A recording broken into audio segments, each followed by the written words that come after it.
Hello, good morning. I'm presenting the module 1 for the course of Sustainable Development Planning.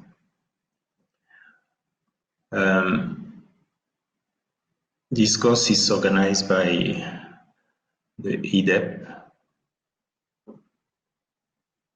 and the current module is for the introduction to planning of sustainable development,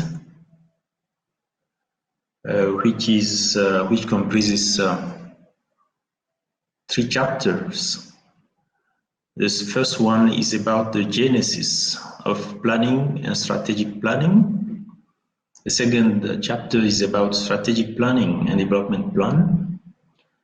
And the third one is about the approaches to planning and result-based management.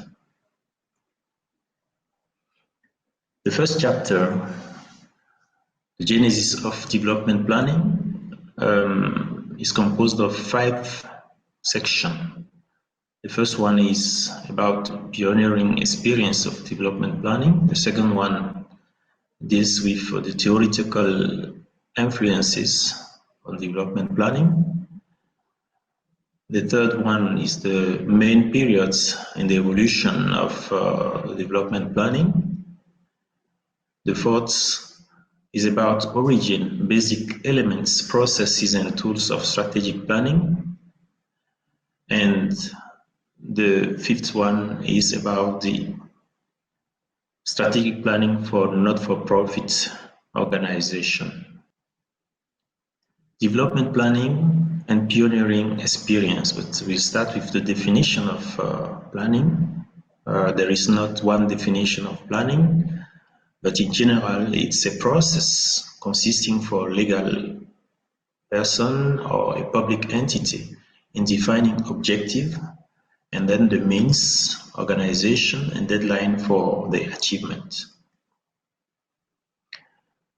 The pioneering experiences in economic planning started about around World War I and was meant to direct the available resources towards the priorities of the war.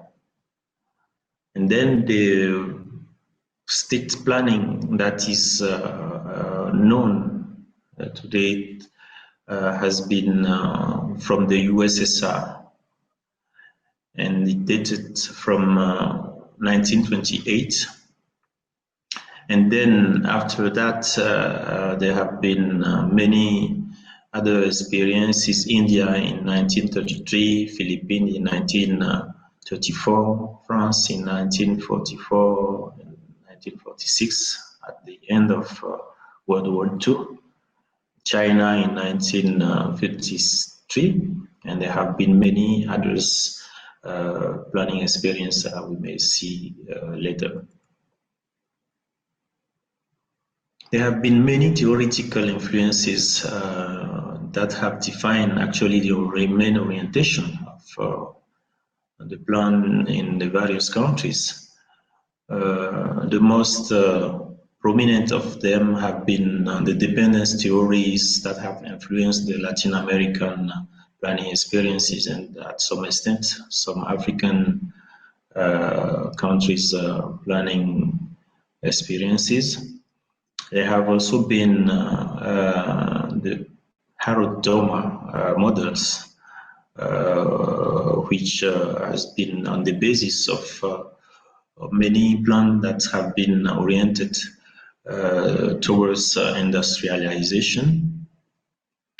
There has also been some other influence from Rosenstein-Roden, Big Push theory, a Gunnar medal with the circular cumulative causality, and Rostow for the takeoff of the economies. So there have been some periods in the evolution of the planning, economic planning, I guess. The years 1950s and after the independence of most of the countries, there have been some plan initiative, and they were meant to help the country to build the socio-economic infrastructures. During the years 1970s, there have also been a flurry of initiatives, but that have been also constrained by limited technical and financial resources. In the 1980s and 1990s, the plan has been really relegated due to the debt crisis and somehow the triumph of the Washington Consensus, which was marked by a structural adjustment program in most of the countries, some liberalization policies leading to privatization of most of public corporation and so on and so on. And then in the years 2000s, with the Millennium Development Goal Agenda, and also the poverty reduction strategies, there have been some revival of the planning in most of the countries. So what are the origin, the basic elements, processes, and tools of strategic planning? The first origin of strategic planning has been the first course in corporate policy at Harvard University, with the publication in 1965 by Igor Ansoff of the book The Corporate Strategy. It was inspired by The Art of War for Armies, written by Sun Tzu, which is known to be the father of the war strategy, written in 4th to 6th to 5th century before Christ. Ansoff's book was written to sustain the company in a very dynamic environment by creating a competitive edge. The basic elements of the strategic plan are the vision, which is the image of what the company wants to be in a defined future. Second, the missions, which are the raison d'etre of the company. The goal, which is a synthetic expression of a set of objectives to achieve the vision. And then the objectives, which are some sets of coherent actions allowing to break down the goal into homogeneous actions. The activities, which are the combination of different input to produce a deliverable, and the indicators, which are criteria of various kinds. It can be numerical or qualitative, that make it possible to know whether the goal and objective are being met. Now, what are the steps and the tools that are used in strategic planning? The first step is the internal analysis of the company's strengths and weaknesses with the so-called SWOT tool. SWOT stands for strengths, weaknesses, opportunities, and threats. That's a well-known tool. The second step is the analysis of the external environment to identify opportunities and threats with the same tool. Other tools for the analysis of the external environment are the so-called PESTEL. P like politics, E stands for economy, S for social, T for technology, E for ecology, and L legislation. So that is used for the analysis of the macro environment of the company, and for the analysis of the meso environment, which is the analysis of the sector in which the company is operating. The use of the 5 forces of Porter is a current tool that is used by many of the corporates.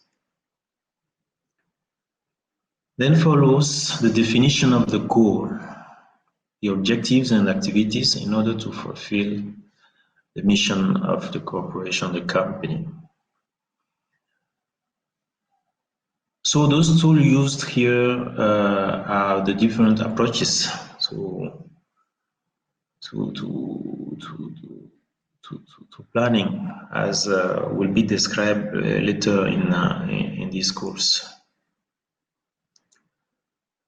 Then follows the formulation of the strategy and its validation by stakeholders. And one may say that the elaboration of the strategic plan stops at this level.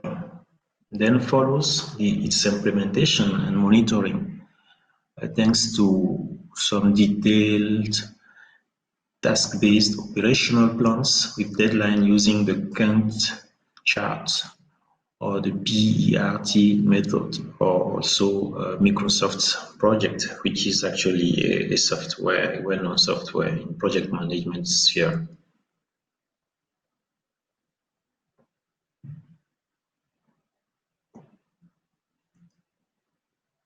Strategic plan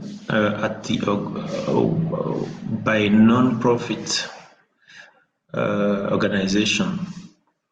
While the mission of non-profit entities differ from those of the enterprise, it often happens that they have to face a certain amount of competition that can justify that they also test the environment to see what are the strengths, what are the threats, and so on. So they may need also a strategic plan, and that's very current to see most of the not-for-profit organizations to also formulate the strategic plan. The process is quite similar to that of the enterprises.